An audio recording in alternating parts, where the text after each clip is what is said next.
سبحانك لا علم لنا إلا ما علمتنا إنك أنت العليم الحكيم۔ ہم جو تسلسل کے ساتھ درس سماعت فرما رہے ہیں مسئلہ الہ کا، ہمارا درس اس مقام تک پہنچا تھا کہ مشرکین مکہ، جن کے لیے اولاً سب سے پہلے جن کے لیے قرآن دعویٰ بن کے نازل ہوا، تو ان مشرکین مکہ کے اگر ہم عقیدے دیکھتے ہیں، ان کے اگر اعمال دیکھیں تو ہمارے لیے اپنے عقیدے اور اعمال سنوارنے میں آسانی ہو جائے گی کہ قرآن اصل میں مشرک کسے کہہ رہا ہے، قرآن اصل میں جہنمی کسے کہہ رہا ہے۔ تو ہم عقیدے ان کے سماعت فرما چکے ہیں کہ اللہ کو ایک ماننا، اس کا پہلا طریقہ یہ ہے کہ اللہ کی ہستی کو واجب ماننا، یعنی اللہ ہے اور اللہ کے ماں سوا کوئی ہستی بھی ایسی نہیں جو باقی رہے، اللہ کے سوا سب فانی مزمحل مٹ جانے والا ہے۔ مشرکین مکہ اس کے بھی قائل تھے، آپ نے قرآن پاک سے حوالے سماعت فرمائے۔ دوسرا، اللہ کو ایک ماننے کا درجہ یہ ہے کہ خالق اللہ ہے، توحید فی الخالقیت۔ تو مشرکین مکہ یہ مانتے تھے کہ اس کائنات کی ہر چیز، ہر ذرے کو پیدا کرنے والا کون ہے؟ اللہ ہے۔ تیسرا درجہ تھا اللہ کو ایک ماننے کا کہ اس کائنات کا نظام چلانا، اب بارش کا نظام، رات دن کا نظام، رزق کا نظام، امیر غریب ہونا، سارا نظام، پناہی دینے والا ہونا، کسی کو پکڑ لینا، کسی کو چھوڑ دینا، کسی کو، سارا کائنات کا ہر نظام، یہاں تک کہ ایک پتے کا ہلنا یہ بھی کائنات کا نظام ہے۔ مشرکین مکہ یہ مانتے تھے کہ کائنات کے نظام چلانے والا کون ہے؟ اللہ ہے۔ آپ نے حوالے سماعت فرما لیے۔ بارش برسانے والا اللہ، رزق دینے والا اللہ، سورج چاند پر حکومت جس کی، سخر الشمس والقمر اللہ، ومن یدبر الامر، کائنات کا نظام کون چلاتا ہے؟ اللہ۔ مشرکین مکہ یہ مانتے ہیں۔ پھر آپ نے ان کے اعمال سماعت فرمائے، حاجی بھی نہیں ہیں بلکہ حجاج ہیں۔ ابو جہل سب سے بڑا حاجی تھا، ہر سال حج کرتے ہیں، حاجیوں کو ستو پلانا۔ آپ نے کل قرآن کے حوالے سماعت فرمائے، بیت اللہ کی تعمیر کرنا، نماز وہ پڑھتے تھے، روزہ وہ رکھتے تھے، صدقہ و خیرات، نظر و نیاز اللہ کے نام کی وہ دیتے تھے۔ یہ نکاح کرنا، ختنہ کرنا، طلاق کرنا، مردوں کو دفن کرنا، جنازے پڑھانا، کفنانا، یہ سارے کام وہ کرتے تھے۔ لیکن قرآن انہیں کیا کہہ رہا ہے؟ پکے مشرک ہیں اور پکے جہنمی ہیں۔ تو یہ عقدہ ہے کیا؟ ہم اس کو حل کر رہے تھے۔ آج ہم اس سمندر کے اندر پاؤں رکھنے والے ہیں، اور یہ انتہائی تشویشناک مسائل ہوں گے، اور ہمارے دلوں پر بھی چھریاں چلیں گی، لیکن جب تک اللہ کا قرآن سنیں گی نہیں تو پھر اپنے عقیدے ٹھیک بھی نہیں کر سکتے۔ سب سے پہلا جو اختلاف ہے، صرف نبی علیہ السلام نہیں، آدم علیہ السلام سے لے کر نوح علیہ السلام تک جو پیغمبر آئے اللہ کے، تو وہ شرک کے خلاف نہیں آئے۔ وہ پیغمبر کس لیے آتے تھے؟ کھیتی باڑی کے اصول بتائیں گے، تجارت کے اصول بتائیں گے، رہن سہن کے اصول بتائیں گے۔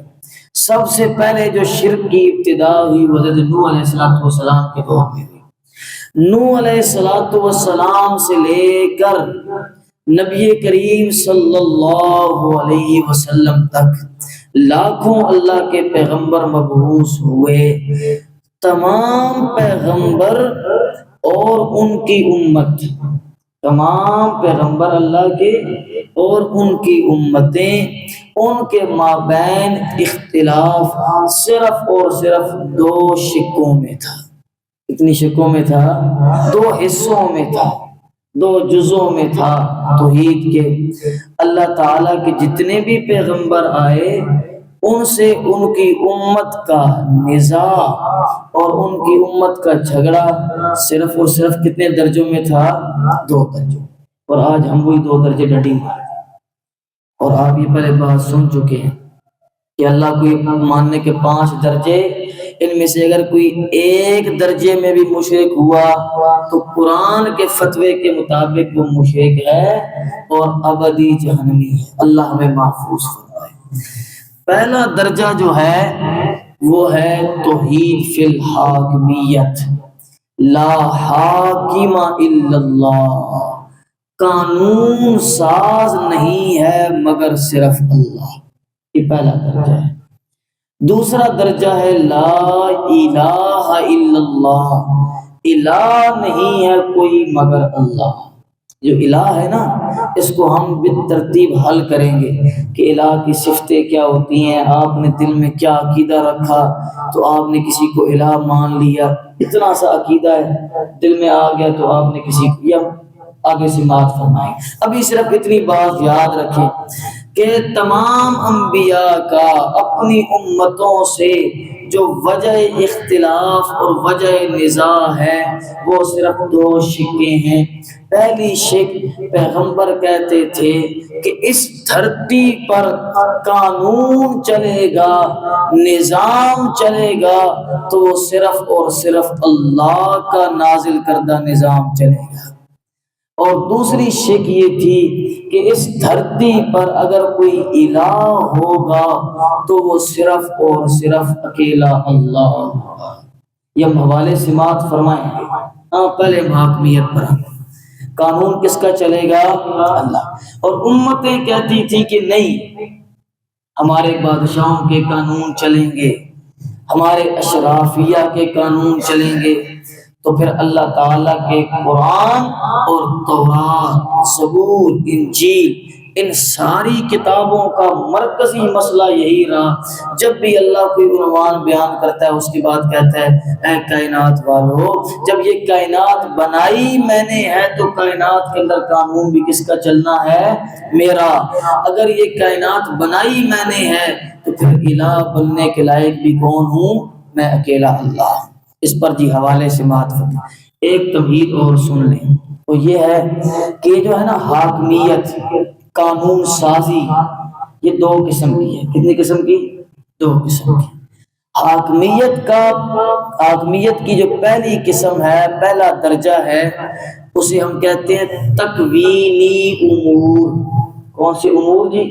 تکوینی۔ کون سے؟ تکوینی، پتلے کاف سے، کون سے ہے؟ کسے ہے جی؟ کون سے تکوین ہے، کون سے کیا ہے؟ تکوین۔ یہ پہلا ہے تکوینی امور۔ دوسرے ہیں تشریعی امور۔ تشریعی یہ شریعت سے، کسے ہے جی؟ شریعت سے۔ یہ 2 درجے ہیں، ذرا تھوڑے سی غور کریں گے تو مسئلہ حل ہو جائے گا۔ پہلا ہے تکوینی امور۔ کون سے امور جی؟ تکوینی، یعنی کہ اس کائنات کا ہر ذرہ، اس کائنات کی ہر چیز اللہ کے کلمہ کن سے چلتی ہے۔ اللہ ارادہ کرتا ہے، سورج نکل آتا ہے، سورج پیدا ہو گیا، اللہ نے ارادہ کیا 7 آسمان بنے، اللہ نے ارادہ کیا 7 زمینیں بنے، دریا، بحر، انسان، یہ سارا یہ تکوین ہے۔ یہ کیا ہے جی؟ تکوین۔ یہ اللہ کی حاکمیت کا پہلا درجہ ہے۔ کائنات بنانے والا کون ہے؟ اللہ۔ تکوینی امور اللہ کے لیے۔ دوسرا ہے تشریع۔ تشریع کہتے ہیں کہ انسانوں کی فلاح اور بہبود کے لیے جو قوانین ایک ملک میں نافذ کیے جائیں گے انہیں آپ شریعت کہتے ہیں۔ کیا کہتے ہیں جی؟ شریعت۔ تو شریعی قانون یعنی انسان نے انسان کے ساتھ کیا معاملہ کرنا ہے، تجارت کیسے ہوگی، فوجداری نظام کیسے ہوگا، عدالت کیسے چلے گی، پارلیمنٹ کے کتنے اختیار ہیں، شورا کی کیا اہمیت ہے، اسے کہتے ہیں تشریعی امور۔ کون سے امور جی؟ تشریعی۔ اللہ یہ دعویٰ کریں گے، آپ جو آیت سماعت فرمائیں گے کہ اے کائنات والو، جب اس کائنات کو بنانے والا میں ہوں، تکوینی امور میرے ہیں، تم مانتے ہو تو پھر مانو کہ تشریعی قانون بھی میرے ہی نافذ ہوں گے۔ یہ دعویٰ، یہ کیا ہوگا جی؟ دعویٰ۔ آپ سن چکے ہیں کل کہ مشرکین مکہ خالق اللہ کو مان رہے ہیں، سورج چاند پر، یہ سارے تکوینی امور ہیں نا، کہ سب کا اوپر کس کا حکم چلتا ہے؟ اللہ کا۔ یہ مانتے ہو تو پھر قانون بھی کس کا نافذ کرنا ہے؟ اللہ کا۔ یہ جی تمہید تھی۔ باقی تمہید میں آپ کو بتا چکا ہوں کہ کون سی صدی میں کیسے حالات بدلے اور قانون بدلے۔ اب دیکھیں اللہ کا قرآن کیا کہتا ہے۔ پہلا حوالہ سورۃ المائدہ آیت نمبر 44 ہے جی۔ تمام انبیاء جتنے بھی اللہ نے نبی مبعوث فرمائے اور نبیوں کی امتیں، سب کا یہی دعویٰ تھا کہ اپنا نظام قانون اللہ کے قانون کے مطابق بناؤ، کسی بندے کا بنایا ہوا، کسی ملک کا بنایا ہوا، اشرافیہ کا بنایا ہوا قانون ملک میں نافذ نہ کرو۔ سورۃ المائدہ 105 105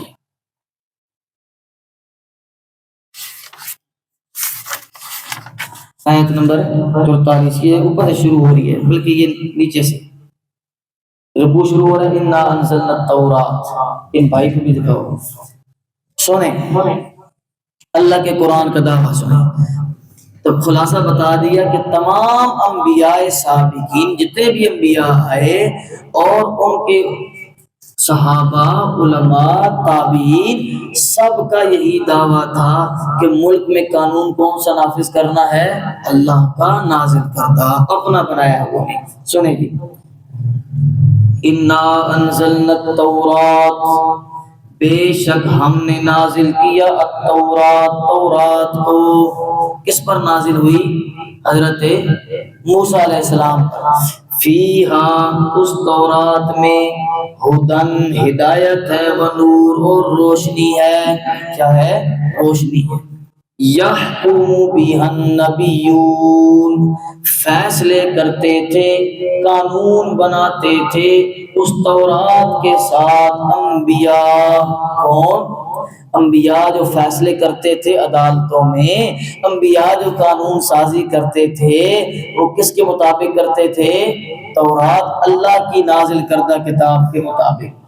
الذین اسلموا للذین، الذین اسلموا، وہ انبیاء جو اللہ کے تابع ہیں۔ انبیاء ہو، سب سے پہلا امت کا مسلم کون ہوتا ہے؟ نبی ہوتا ہے۔ سب سے پہلا مومن کون ہوتا ہے؟ نبی ہوتا ہے۔ اس کے بعد اسلموا جو حکم بردار تھے، للذین ہادوا، ان لوگوں کے لیے جو یہودی ہیں، والربانیون، یہودیوں کے لیے فیصلے کرتے تھے انبیاء، کس کے مطابق؟ اللہ کی نازل کردہ قانون کے مطابق، تورات کے مطابق۔ والربانیون، نبی بھی فیصلہ کرتے ہیں، اور ربانیون، اللہ والے علماء۔ ربانی اسے کہتے ہیں جو رب کو ماننے والا، رب کا خوف رکھنے والا عالم ہو، وہ بھی کس کے مطابق فیصلہ کرتے تھے؟ تورات کے مطابق۔ والاحبار، بڑے بڑے پیر اور بڑے بڑے علماء، مفتیان اکرام بھی فیصل مانتے تھے، جج مانتے تھے، اور قانون ساز مانتے تھے۔ تو کس کو؟ تورات کو۔ بِمَسْتُحْفِظُوا مِنْ کتاب اللہ، اس کی وجہ یہ تھی کہ انہوں نے اللہ کی کتاب کی حفاظت کی، اللہ کی کتاب کو اپنے سینے سے لگا لیا۔ یمسکون بالکتاب، اللہ کی کتاب کو تھام لیا۔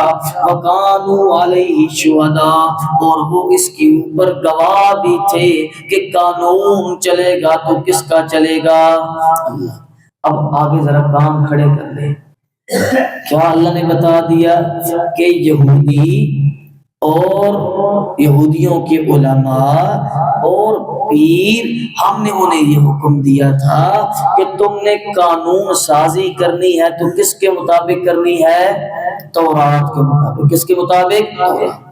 اب سنا، اللہ اگر قانون سازی تورات کے مطابق کریں گے ہاں یہودی کہہ رہے ہیں، ہم کہہ رہے ہیں اللہ ہم قرآن کے مطابق قانون بنائیں گے، اسلامی نظام نافذ کریں گے تو ہمیں تو امریکہ کھا جائے گا، ہمیں تو اسرائیل جینے نہیں دے گا، کافر ہمارے دشمن بن جائیں گے، اللہ ہم کدھر جائیں، اس دنیا میں رہنا ہے، مجبوری ہے کہ ہم اس جمہوری نظام کو اپنائیں، مجبوری ہے کہ ہم پارلیمانی نظام کو اپنائیں۔ ہاں اللہ ہماری مجبوری سمجھے۔ اللہ جواب دے رہا، سنو، فلا تخشوا الناس، 1400 سال پہلے جواب آ گیا جو آج حالت بننی ہے۔ فرمایا لا تخشوا الناس، لوگوں سے ڈرنے کی ضرورت نہیں، واخشونی، مجھ سے ڈرو، لوگوں سے ڈرنے کی ضرورت نہیں، کس سے ڈرو؟ مجھ سے ڈرو۔ ولا تشتروا بآیاتی ثمنا قلیلا، اور میری آیتوں کو سستے داموں نہ بیچو۔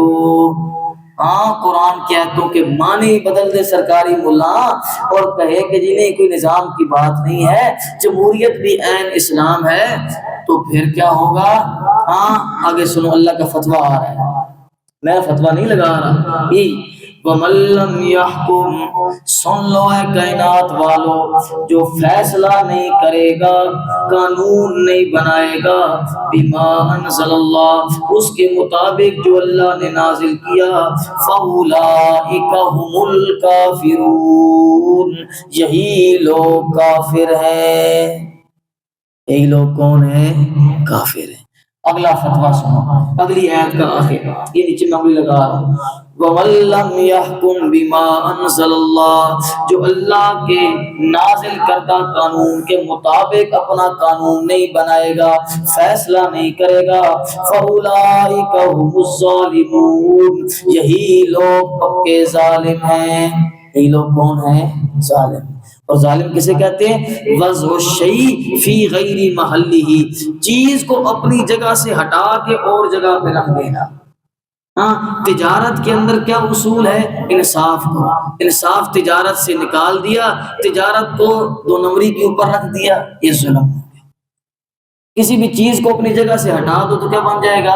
ظلم۔ قانون سازی اللہ کا حق ہے، اللہ کے قرآن کا حق ہے، وہ ہٹا کے پارلیمنٹ کو دے دی یا کسی اور نظام کو دے دی تو کیا کیا؟ ظلم کیا۔ اللہ کا قرآن ظالم ہونے کا فتویٰ۔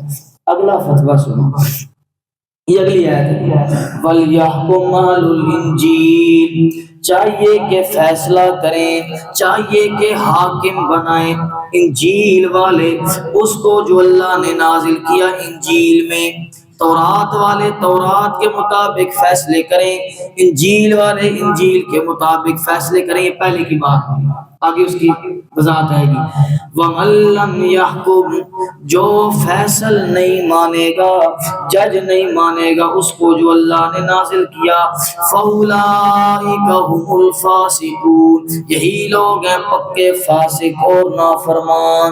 تیسرا فتویٰ آ گیا، تیسرا فتویٰ، پہلا کافر، دوسرا ظالم، تیسرا فاسق۔ اللہ ہمیں بچائے، حل اس کا بتائیں گے بعد۔ آگے سنیں، وَأَنزَلْنَا إِلَيْكَ الْكِتَابَ، ہم نے آپ کی طرف نازل کی کتاب۔ پہلے تورات کی بات آئی، پھر انجیل کی بات آئی، اب اس کتاب اللہ کی بات آ رہی ہے۔ آخری لائن میں آ جائیں، اللہ کا قرآن کیا کہہ رہا ہے؟ فَاحْكُم بَيْنَهُمْ، فیصلہ فرما، قانون بنا ان کے درمیان اس کے مطابق جو اللہ نے نازل کیا۔ اللہ نے کیا نازل کیا ہماری طرف؟ قرآن۔ فیصلہ کس کے مطابق کرنا ہے؟ قرآن۔ اور اللہ اپنے محبوب سے کہہ رہے ہیں وَلَا تَتَّبِعْ أَهْوَاءَهُمْ، میرے محبوب ان لوگوں کی خواہشات کے پیچھے نہ چلنا، اگر ان کی خواہشات کے پیچھے چلیں گے تو آپ کو یہ سیدھے راستے سے ہٹا دیں گے۔ فیصل اور قانون ساز اور جج ماننا ہے تو کس کو ماننا ہے؟ اللہ کے قرآن۔ یہ اللہ کے قرآن کے فتوے۔ آگے سنیں گے سورۃ المائدہ، یہ تو ہم نے سن لیا، آیت نمبر 45 سے لے کر اب 68 پر آ جائیں گے، 68 آیت اسی کی اگلے صفحے پر، یہ صفحے کا بالکل آخر، قُلْ يَا أَهْلَ الْكِتَابِ، سنیں یہ آیت، سورۃ المائدہ 68 مل گیا نا. قل یا اہل الکتاب، یہ صفحہ نمبر 108 کا. قل یا اہل الکتاب، اے میرے محبوب صلی اللہ علیہ وسلم آپ فرما دیجئے اے اہل کتاب، لستم علی شیء، اللہ لستم علی شیء، تم کسی کھاتے میں نہیں ہو، تمہاری کوئی حیثیت نہیں ہے اس وقت تک حتیٰ تقیموا التوراۃ والانجیل، یہاں تک کہ تم تورات اور انجیل کو قائم کرنے والے بن جاؤ. کیا کرو؟ قائم کرنے والے. نماز بھی قائم کرنی ہے، اور اقامت کا مطلب یہ ہوتا ہے پورے حقوق کے ساتھ اس کو ملک میں نافذ کرو، یہ اقامت کا مطلب ہے. پہلے تورات اور انجیل کو کرنا تھا، اب آگے دیکھیں. وما انزل الیکم من ربکم، اور اے امت محمدیہ جو تمہاری طرف نازل کیا گیا تمہارے رب کی جانب سے، وہ کیا ہے؟ اللہ کا قرآن. اس کو جب تک تم ملک میں نافذ نہیں کرو گے تو لستم علی شیء، اللہ کے ہاں تمہاری اوقات چونٹیوں کے برابر بھی نہیں ہے، ذلیل و رسوا ہو کے رہ جاؤ گے. اور اس کا نمونہ آپ تاریخ دیکھ لیں. ہاں، جب تک خلافت کا نظام رہا، چاہے کمزور رہا، چاہے کمزور ہی تھا، لیکن جب تک اسلامی قوانین چلتے رہے 1923 تک مسلمان سر فخر سے، مسلمانوں کا سر بلند تھا، سر اٹھا کے چلتے تھے. جو یہ اسلامی نظام ٹوٹا اور سارے اسلامی ممالک نے، کسی نے جمہوریت کو اپنا لیا، کسی نے بادشاہت کے نظام کو اپنا لیا، اللہ پوری دنیا میں ہمیں ذلیل و رسوا کر رہا ہے کہ نہیں کر رہا؟ یہ اللہ کے قرآن نے 1400 سال پہلے کیا دیا تھا کہ لستم علی شیء، تمہاری کوئی اوقات نہیں، تم کسی کھاتے میں نہیں ہو یہاں تک کہ تم اقامت قرآن نہ کر لو. کیا کر لو؟ اقامت قرآن نہ کر لو. یہ اللہ کے، اور یہ توحید کوئی نہیں بیان کرتا. یہ توحید بیان کرنا بڑی اوکھی ہے. ہاں، آپ کو نہیں پتہ یہ کتنی مشکل ہے. اس لیے اس کو سمجھیں اور اپنے دلوں میں بٹھائیں کہ قانون ساز کون ہے؟ اللہ، قرآن ہے. اب سنیں جی، آل عمران آیت نمبر 85. اتنے حوالے ہیں میرے پاس کہ جو میری کتاب ہے اس کے اندر میں نے درج کیے ہیں، آپ یہ ختم ہی نہیں ہو، اتنے حوالے ہیں. اللہ نے جگہ جگہ اس حاکمیت کو بیان کیا ہے. سورہ آل عمران 3 پارہ بنے گا، 4 بنے گا جی. آیت نمبر 85 جی. وَمَن يَبْتَغِ غَيْرَ الْإِسْلَامِ دِينًا، یہ پارہ ختم ہو رہا ہے 3 اور اس کا درمیان ہے. سنیں اللہ کے قرآن کا فتویٰ سنیں. وَمَن يَبْتَغِ غَيْرَ الْإِسْلَامِ دِينًا، جو بندہ چاہے گا، جو یہ چاہت رکھتا ہے، جو یہ ارادہ رکھتا ہے کہ غیر الاسلام، اسلام کے علاوہ دینن، قانون ہو، دین ہو. یہ دین والے لفظ پہ انگلی رکھیں اور کوئی آپ کو دھوکہ نہ دے. میں آپ کو سورہ یوسف میں لے کے جاتا ہوں. سورہ یوسف 12واں پارہ. ما کان لیأخذ اخاه فی دین الملک، اس کے اوپر انگلی رکھنی ہے پہلے حوالے کے اوپر. 12واں پارہ ہے، سورہ یوسف ہے. ما کان لیأخذ اخاه فی، جلدی کرو آپ لوگ. عمر ابریوں میں صفحہ نمبر بتاؤ. یہ ہے جی صفحہ نمبر 221 ہے جی.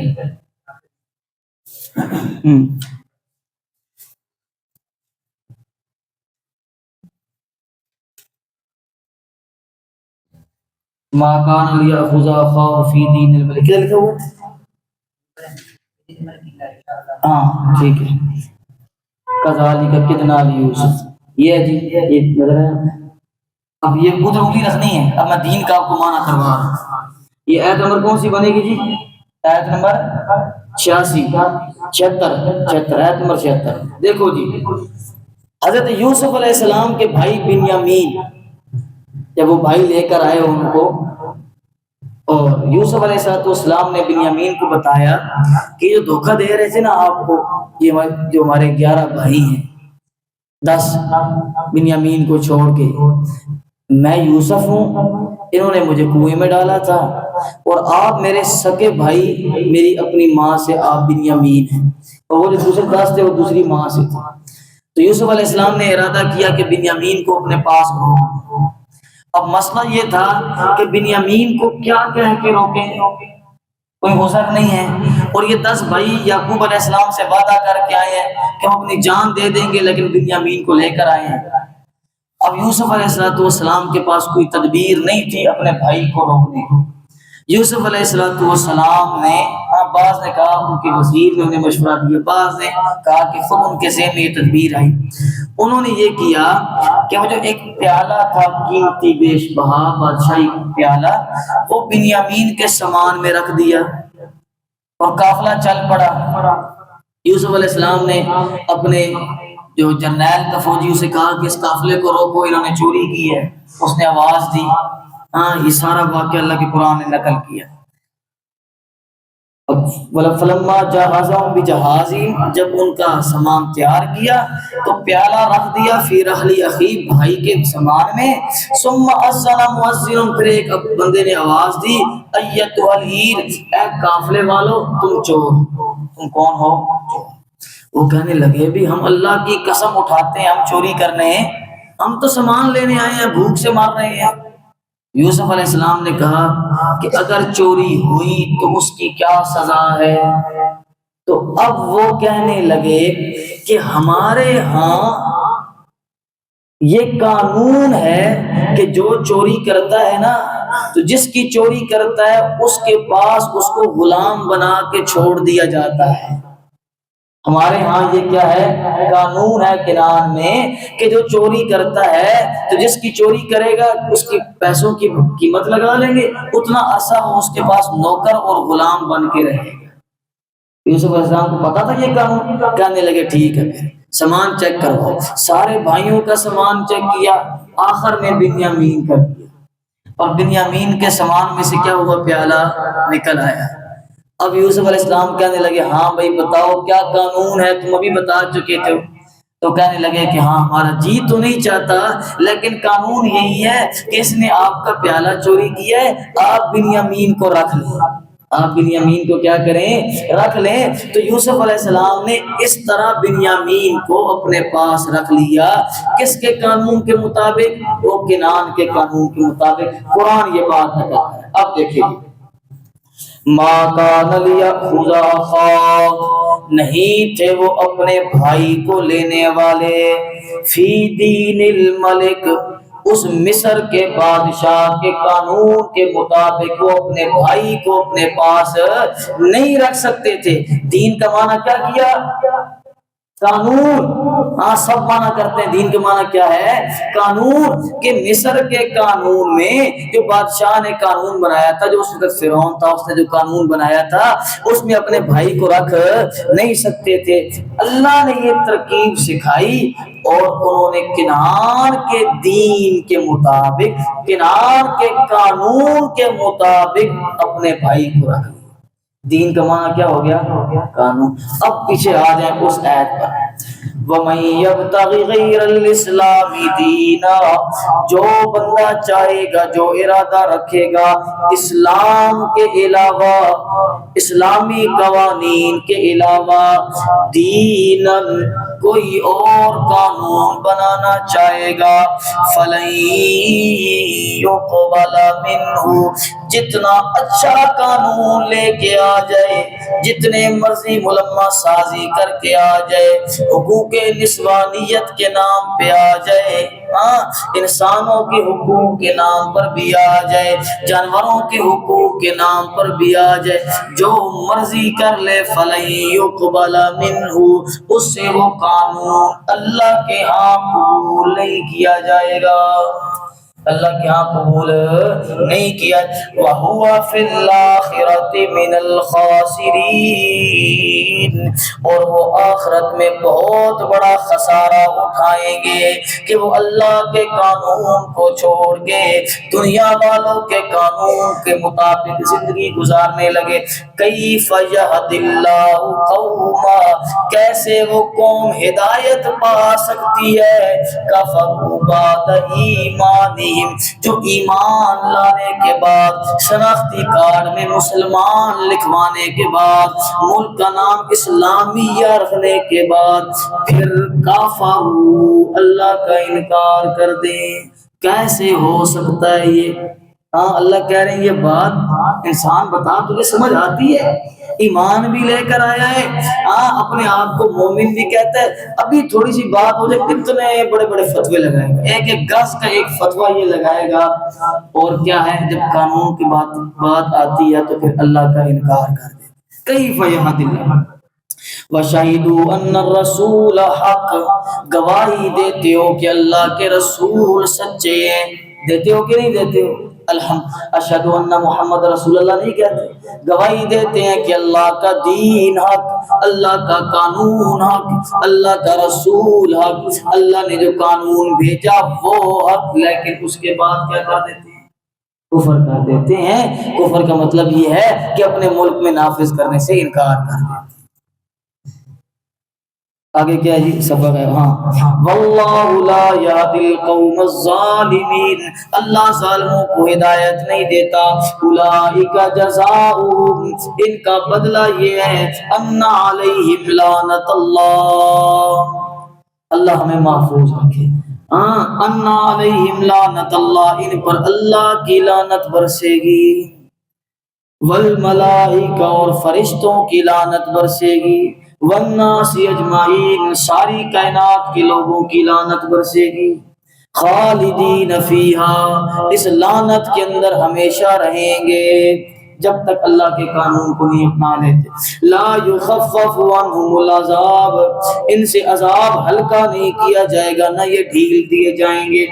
الا الذین تابوا من بعد ذلک، مگر جو توبہ کر لے اور اصلاح کر لے، ملک میں قانون اللہ کے مطابق بنا لے، فإن اللہ غفور الرحیم، اللہ بخشنے والا مہربان ہے۔ ایک ہی صورت میں نجات ممکن ہے کہ ہم توبہ کر کے اللہ کے قانون کی طرف آ جائیں۔ اللہ کتنے فتوے لگا دیے اللہ کے قرآن، لگے کہ نہیں لگے؟ ہاں انبیاء کے ساتھ اختلافی مسئلہ ہی امتوں کا یہ، 1,00,000 سے زائد اللہ اپنے برگزیدہ بندے بھیج رہا ہے اپنے محبوب کو۔ اللہ اکبر، محبوب کو اتنے پتھر لگ رہے ہیں کہ آپ کی جوتیاں پاؤں سے نکل نہیں رہی، خون جم گیا۔ اللہ کے پیغمبر زکریا علیہ السلام کا جسم آرے سے چیر دیا گیا، عیسیٰ علیہ السلام کو زندہ آسمانوں پر اٹھانا پڑا، انبیاء کو قتل کیا گیا، زندہ جلایا گیا، کس لیے؟ اللہ منوانے کے لیے۔ جو آج ہمیں پٹی پڑھائی جاتی ہے اللہ منواتے تھے، اللہ کو تو پہلے مانتے تھے، جو نہیں مانتے تھے وہ نہیں بتاتے آپ کو، وہ دو ہی شکیں ہیں، لا الہ الا اللہ اور لا حاکم الا اللہ۔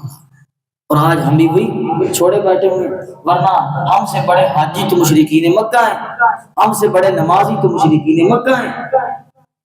جو اختلاف ہے اس اختلاف کو سمجھیں اور اللہ ہمیں ہدایت نصیب۔ حل اس کا پیش کریں گے آخر میں، جب ہم کیا کر سکتے ہیں، اس ملک میں رہ رہے ہیں تو حل کیا ہے وہ انشاءاللہ آخر میں آئے گا۔ پہلے اللہ کے قرآن کے فتوے سنیں گے، اور یہ نبی کریم صلی اللہ علیہ وسلم کی حدیث بھری ہوئی ہیں اس مسئلے سے، اور اللہ کا قرآن جگہ جگہ یہ مسئلہ بیان ہوتا ہے۔ اللہ ہمیں ہدایت نصیب فرمائے اور ہمارے حکمرانوں کو بھی اللہ ہدایت نصیب فرمائے۔